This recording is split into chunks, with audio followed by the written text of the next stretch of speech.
WhatsApp guys, দেখতে পাচ্ছেন একটা নিউ ভিডিওতে এসে পড়েছি। এখন আমরা নামতেছি এলো ফ্যাক্টরির ছাদে নামার পরে আমি এখানে যখনই টেলিপোর্ট ছাড়ি তখনই দেখি আমার সাইডে একটা এনিমি নামে, এটাকে আমি দেখতে পাইনি। তারপরে আমাকে ফায়ার দেওয়ার পরেই তখনই সঙ্গে সঙ্গে আমি নিচে নেমে যাই। নামার পরে একটু লুটফুট করে দেখি সামনে একটা এনিমি। তারপরে এনিমিটাকে আমি মেরে দিই। মেরে দেওয়ার পরে ক্লিয়ার দিয়ে আমি চলে যাই ক্লক টাওয়ারে।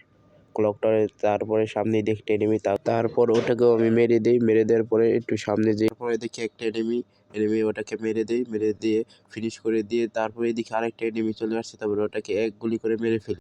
ওটাকে ফিনিশ দিয়ে যখনই আমার টিমমেটকে রিভাইভ দিতে যাব, তো সাইডে দেখি আরেকটা এনিমিকে মারার জন্য টেলিপোর্টটা ছেড়ে দিয়ে এখানে একটু ওয়েট করলাম। করার পরে তারপর ওখানে যেয়ে দুইটা ফায়ার দিয়ে ওটাকে মেরে ফেললাম। মেরে দেখি তারপর চলে গেলাম মিলে যাওয়ার পরে আবার একটা এনিমি মেরে দেয় এসিটি দিয়ে। তারপরে আমার টিমমেট আমাকে রিভাইভ দিয়ে দেয়। রিভাইভ দেওয়ার পরে যখনই নামতে যাব তখনই দেখি এনিমি, দেখি আর একটাই লাইফ আছে। তারপরে নামতে দেখি আমার টিমমেটই আমার ওই এনিমিটাকে মেরে দেয়। তারপর আকাশে আমার ম্যাচটা বুইয়া হয়ে যায়।